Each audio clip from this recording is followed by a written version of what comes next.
나의 바위 나의 구원이신 하느님, 내 머리의 생각과 내 입술의 말들이 주님 마음에 들게 하소서.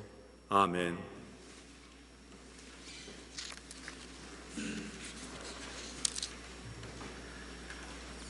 장미주일의 이 화사함으로 여러분의 얼굴을 뵙고 싶었습니다. 봄날의 따뜻함으로 여러분을 성당에 환대하고 싶었습니다. 활짝 핀 여러분의 얼굴로 우리 성당을 아름다운 꽃밭으로 마련하고 싶었습니다. 이 시각 여러분을 대표하여서 교회 위원들께서 모여서 이 전례에 참여하시고 새롭게 성공회로 전입하는 새 교우들을 환대하는 자리로 부족하나마 마련하고 있습니다. 또한 이 어려움의 모든 상황에 대한 대책을 마련하느라 오늘 교회위원회도 함께 개최할 예정입니다. 그저 이 정도로만 저희가 모이게 되고 아직도 여러분 모두를 성당에서 만나지 못하니 아쉬울 뿐입니다. 길어지는 비대면의 상황에서 우리의 예배 생활도 흐트러지지 않을까 하는 염려의 목소리가 큽니다. 성주간과 부활절만이라도 다시 성당에서 지키며 축하할 수 있기를 여전히 기다리며 고대하고 있습니다. 이를 위해서라도 우리는 자신의 건강을 지키고 사회의 안전을 위해서 조심하면서 인내하는 일이 필요합니다. 사순절 신앙은 인내의 훈련이고 그 끝에서 우리는 부활을 새롭게 축하할 수 있습니다.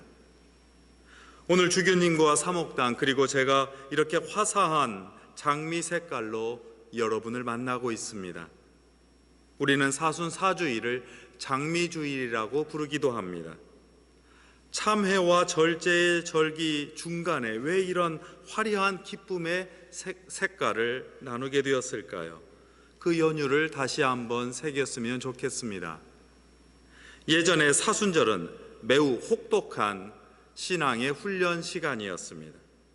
그런데 그 훈련의 그 기간이 너무 길면 오히려 느슨해지고 참회와 절제의 뜻을 잃어버리기 쉽습니다.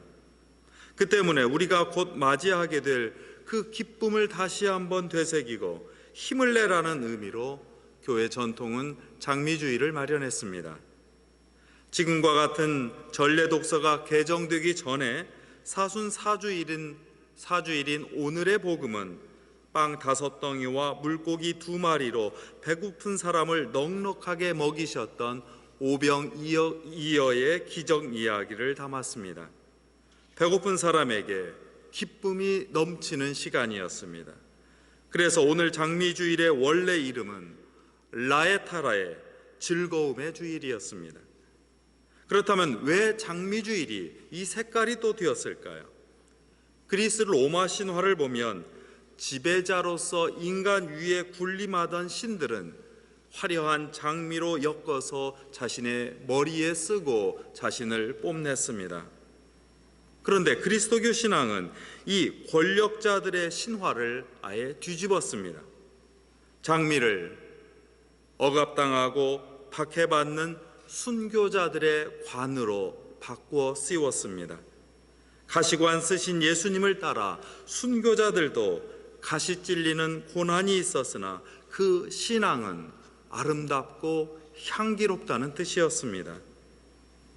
장미는 또한 성모 마리아를 상징하는 꽃이기도 합니다. 아드님이신 예수님을 잃었던 그 어머니의 마리아 그 심장을 아프게 찌르리라고 하는 시므온의 예언을 여러분은 잘 알고 계십니다.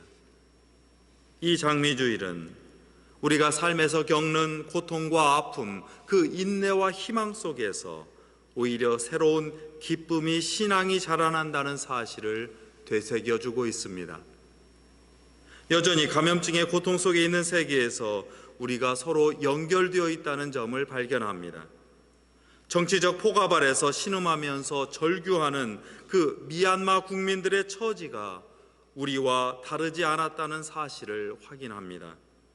이 모든 일을 함께 격려하고 기도하며 뚫고 나아갈 때 우리 앞에 새로운 일들이 펼쳐진다는 그 희망을 확신하며 우리는 이 자리에 모여 있습니다. 주님의 고난은 우리의 고통을 껴안으시고 동행하시려는 발걸음입니다. 주님의 부활은 우리에게 생명의 역사를 다시 펼쳐주시겠다는 확신 어린 약속입니다. 문제는 우리가 이 고난과 희망을 어떻게 진실로 받아들이느냐 하는 것입니다. 오늘 복음을 다시 한번 되새깁니다. 오늘 장면은 바리사이파 사람이자 유대교 지도자였던 니고데모라고 하는 사람이 예수님을 찾아와 나눈 대화의 한 장면입니다. 예수님은 대화 끝에 니고데모에게 직접 묻습니다. 너는 이스라엘의 이름난 선생이면서 이런 것들을 모르느냐? 정말 잘 들어두어라. 우리는 우리가 알고 있는 것을 말하고 우리의 눈으로 본 것을 증언하는 것이다. 그런데도 너희는 우리의 증언을 받아들이지 않는다. 너희는 내가 이 세상 일을 말하는데도 믿지 않으면서 어떻게 하늘의 일을 두고 하는 말을 믿겠느냐? 이 핀잔의 말씀은 우리 사회와 교회를 향하고 있습니다. 우리는 저마다 모두 상황을 잘 알고 있다는 생각에서 다른 이들의 목소리에 귀 기울이지 않습니다. 그것을 좀 더 깊고 치밀하게 헤아리지 않습니다. 분명한 자료와 판단의 근거가 있는데도 우리의 관습과 관행 그리고 편견으로 있는 그대로 그냥 밀고 나가려고 합니다. 그저 얼굴을 붉히지 않으면 모두 다 좋은 일이라고 하면서 자신의 무책임을 변명하려고 합니다. 이것은 신앙의 문제입니다. 니고데모가 예수님의 말씀을 이해하지 못했던 까닭은 그가 머리와 마음 속에서 끊임없이 새로운 진실을 배척했기 때문입니다. 바른 정보와 객관적인 사실을 인정하지 않았기 때문입니다. 진실이 자신을 아프게 하고 흔들리게 할까 봐 받아들이지 않았기 때문입니다. 니고데모는 자신이 드러나는 것을 두려워하고 있습니다. 밤에 몰래 예수님을 찾아왔다는 사실은 이런 모습을 상징합니다. 자신을 진실 앞에 열어놓으려 하지 않을 때, 자신이 드러날까 봐 두려워하며 변명하려 할 때, 새로운 현실 안에서 다른 이들과 대화하면서 배우려 하지 않을 때, 바로 그때 죄가 싹틉니다. 그것은 다른 사람을 향한 편견으로 표현되고 질투와 질시가 되어서 증오로 드러나기도 합니다. 이것은 자신이 두려움 속에 있다는 증거입니다. 자신의 불안을 드러내는 현상입니다. 이 불안한 영혼을 향하여 예수님께서 하느님의 사랑 안에 담긴 놀라운 계획을 우리 모두에게 펼쳐주십니다. 하느님은 이 세상을 극진히 사랑하셔서 외아들을 보내주시어 그를 믿는 사람은 누구든지 멸망하지 않고 영원한 생명을 얻게 하여 주셨다. 하느님께서 아들을 세상에 보내신 것은 세상을 단죄하려는 것이 아니라 아들을 시켜 구원하시려는 것이다. 인간은 하느님의 사랑 때문에 그리고 그분의 거룩한 수고와 숨결로 마련된 그렇게 만들어진 하느님의 작품입니다.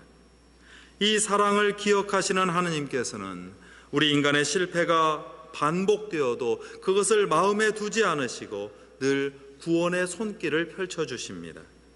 그러나 우리는 종종 사랑에 겨운 나머지 딴 생각을 하고는 합니다. 이집트에서 노예로 고생하던 이들을 사랑과 연민으로 보살펴서 해방시켜 주셨지만 사람들은 자신의 불편과 고통을 내세워서 변덕을 부리고 하느님의 사랑을 의심하고는 합니다. 자신의 불편함에만 호소하여 성급하게 욕하고 비난합니다. 여기서 바로 하느님의 사랑과 인간의 사랑이 나뉩니다.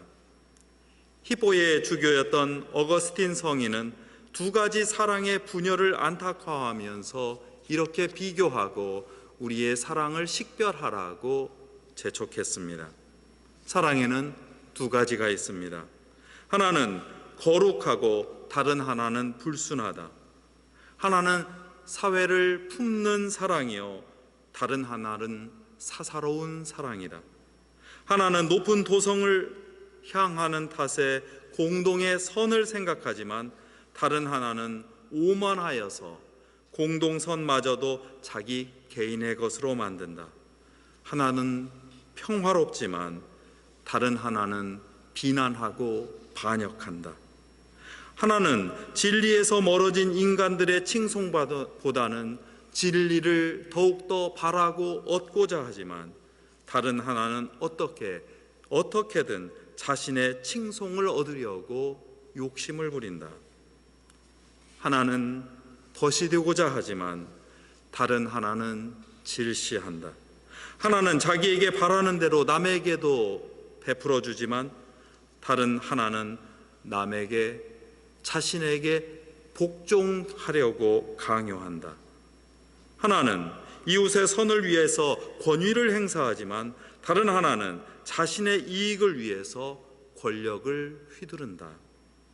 이 두 가지 사랑은 세상 속에 섞여 있어서 역사에서 계속될 것이다.